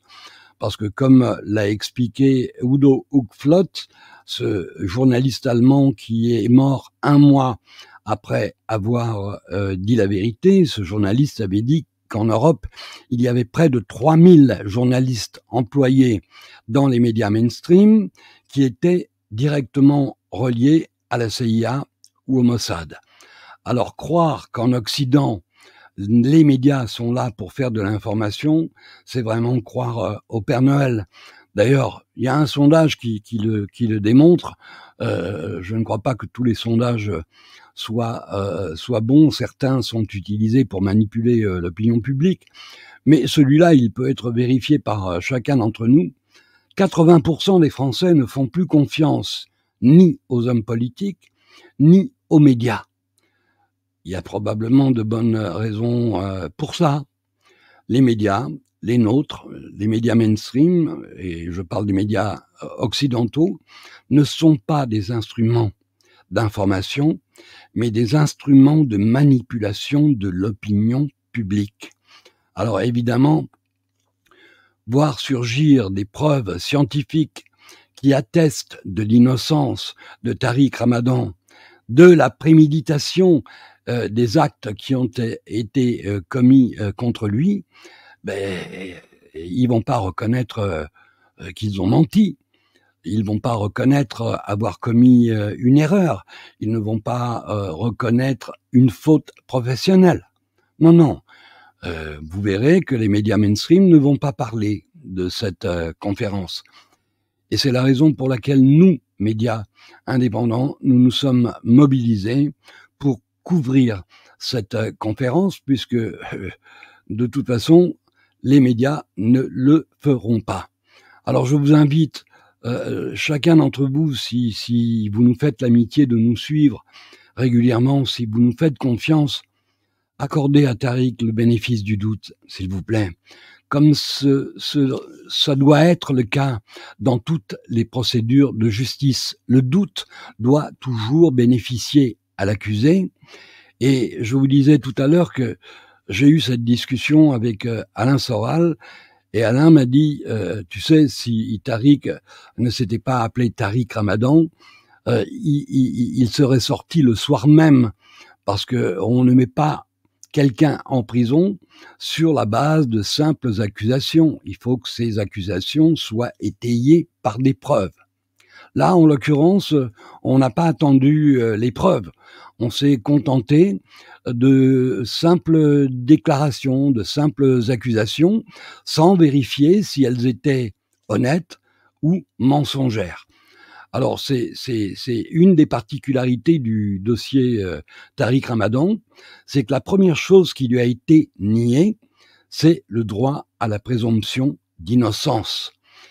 Et non seulement on lui a pas reconnu ce droit, mais on l'a mis en prison pour plus de 9 mois, dégradant sa santé, portant atteinte à son image, à sa réputation, et en opposition totale au droit français. Alors, vous le voyez aujourd'hui avec la Palestine, hein, vous voyez bien qu'on veut nous faire avaler à tout prix que les opprimés seraient les bourreaux et que les bourreaux seraient les opprimés. L'inversion accusatoire. On pratique exactement la même méthode sur Tariq Ramadan. Alors, durant ces dernières années, je ne m'en suis jamais caché, j'ai soutenu Tariq Ramadan. Et j'ai perdu des amis, des gens qui mettaient en cause l'honnêteté des médias, mais qui s'en nourrissaient allègrement, sans faire le tri, quand il s'agissait de Tariq Ramadan. Alors, des amis comme ça, je m'en passe. Je suis attaché à la vérité, je suis attaché à la justice, et si défendre Tariq Ramadan me fait perdre des amis, eh bien, grand bien leur fasse, j'y survivrai, mais jusqu'à preuve du contraire, jusqu'à ce qu'on m'apporte la preuve absolue de la culpabilité de Tariq Ramadan, je continuerai à croire que Tariq est innocent. Voilà. Alors, aujourd'hui, c'était un événement extraordinaire, un événement important. On va voir si la justice va reconnaître son erreur, si elle va ouvrir l'affaire, si elle va tenir compte de ces nouveaux éléments qui permettraient à Tariq de voir son innocence reconnue. Si elle le fait, eh bien, j'applaudirai dès demain. Si elle ne le fait pas, elle continuera à alimenter ma suspicion sur son intégrité, sur son honnêteté. Et comme disait Tariq tout à l'heure, bon, il y a des magistrats qui sont liés d'une façon ou d'une autre, qui par solidarité tribale se joignent à la meute des loups hurlants. D'autres ont des motivations idéologiques, d'autres ont des motivations racistes. Bon, chacun peut avoir ses bonnes raisons de haïr Tariq Ramadan, mais pas au point de l'accuser sur la base de mensonges et de l'envoyer en prison pour 10 ans. Alors, je ne sais pas si vous avez suivi le procès en Suisse. Tariq avait fait appel auprès de la Cour fédérale et la Cour fédérale finalement n'a pas voulu déjuger les magistrats précédents, et pour un crime qui est puni de 10 ans de prison minimum, il a été condamné à 1 an de prison. C'est-à-dire une condamnation pour le principe, une condamnation qui ne démontre pas qu'il est coupable, mais qui suffit à calmer tous ceux qui font pression sur la justice pour que on débarrasse la scène de Tariq Ramadan. Alors évidemment, on s'interroge. Condamner Tariq Ramadan à une peine d'1 an de prison pour un crime qui en mérite 10, est-ce que c'est de la justice ou est-ce que c'est du théâtre? J'espère qu'avec les nouveaux éléments que les avocats ont apportés aujourd'hui, que ce soit la justice suisse et la justice française, eh bien, elles s'honoreraient de reprendre le dossier au départ, parce qu'il est quand même... ça pose des questions qu'un juge d'instruction instruise un dossier uniquement à charge et balaie d'un revers de la main tous les éléments qui permettraient de voir l'innocence de Tariq Ramadan reconnue.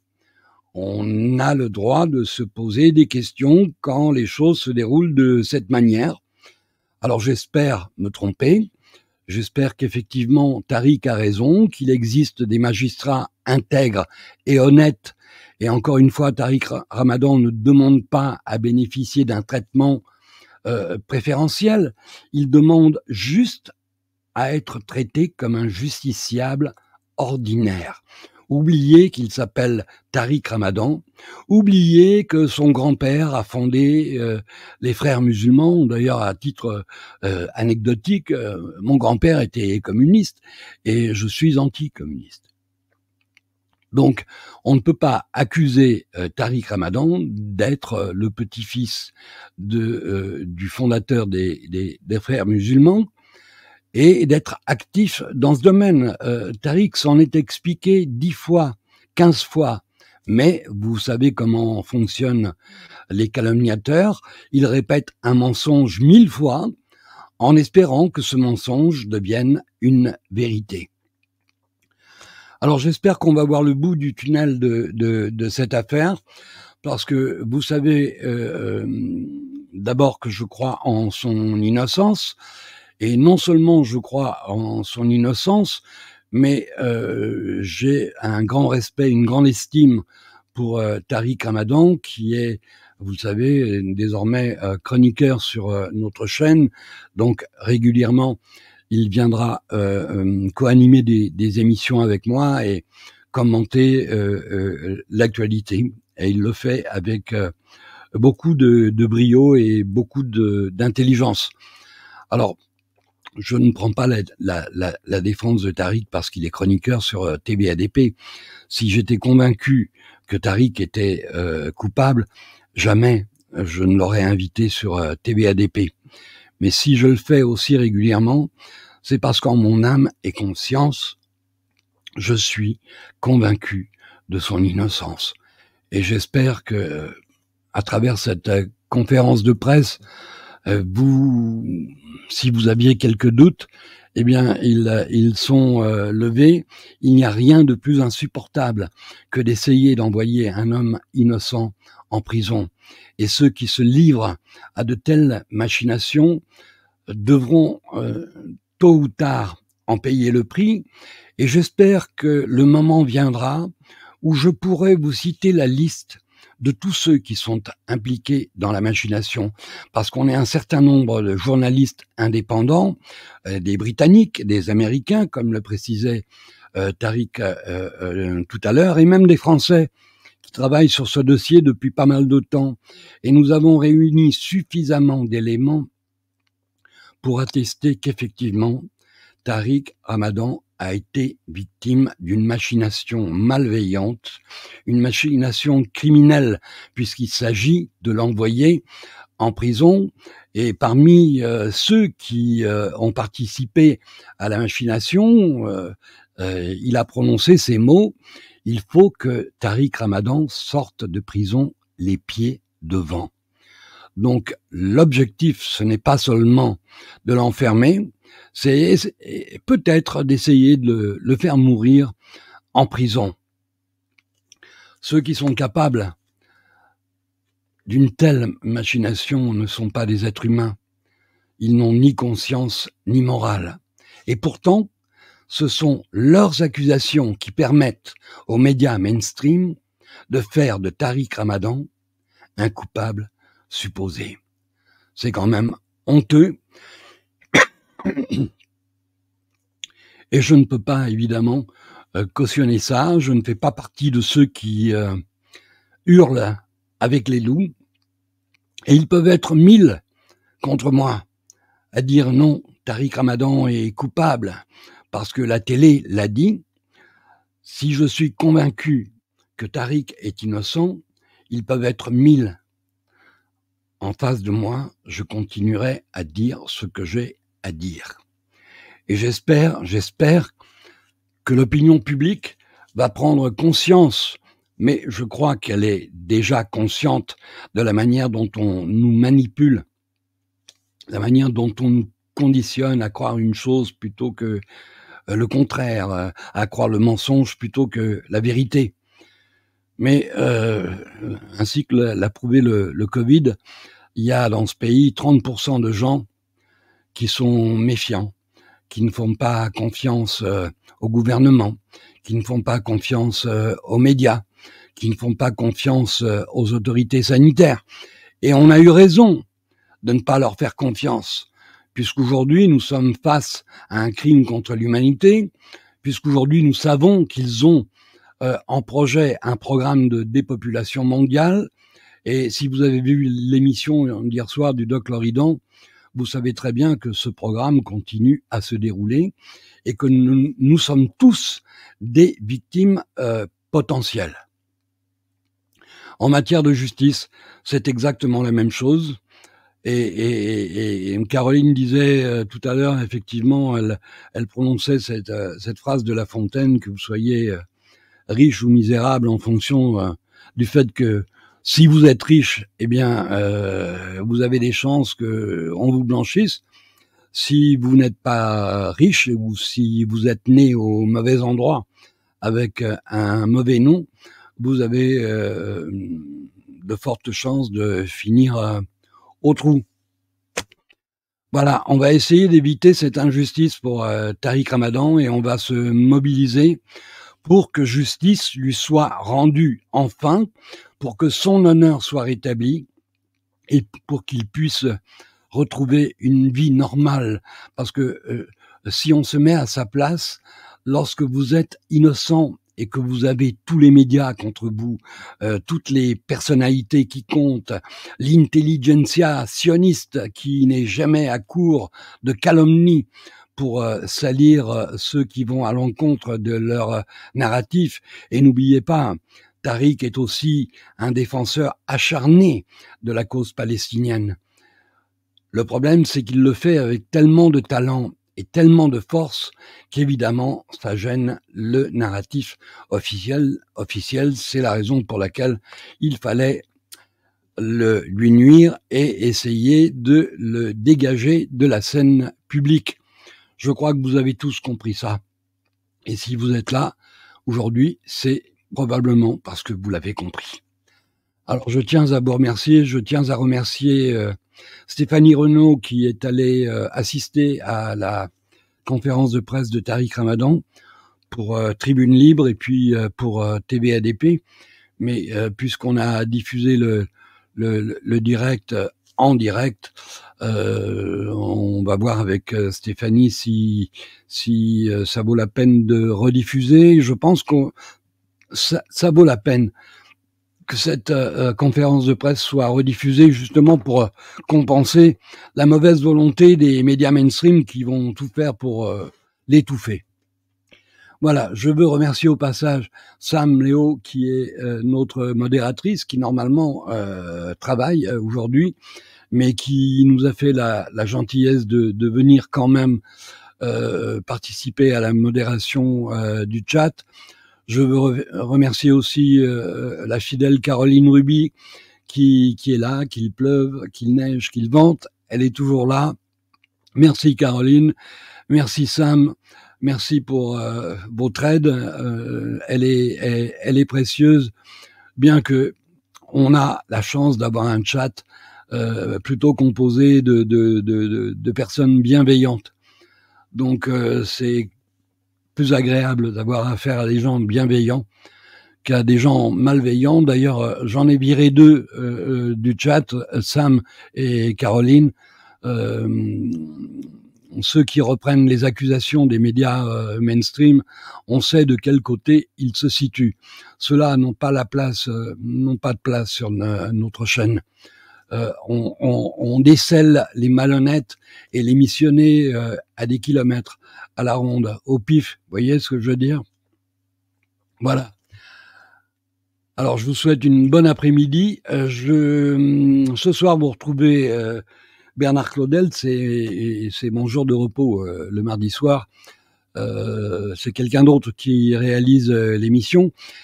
Une nouvelle importante, demain soir, Lise Philippe reçoit dans son émission À cœur ouvert Étienne Chouard et à 20h. Je me réjouis de revoir Étienne sur la chaîne. Vous savez aussi que c'est quelqu'un que j'estime et que je respecte, une personnalité importante dans notre pays, quelqu'un qu'il faudrait écouter avec davantage d'attention. Je suis heureux de le voir revenir chez nous demain soir et je vous demande d'être présent, s'il vous plaît, à 20h. Ce soir, si ce que nous dit Bernard Claudel vous intéresse, mais demain soir pour écouter notre ami Étienne Chouard. Merci à vous tous. Bonne journée. À bientôt.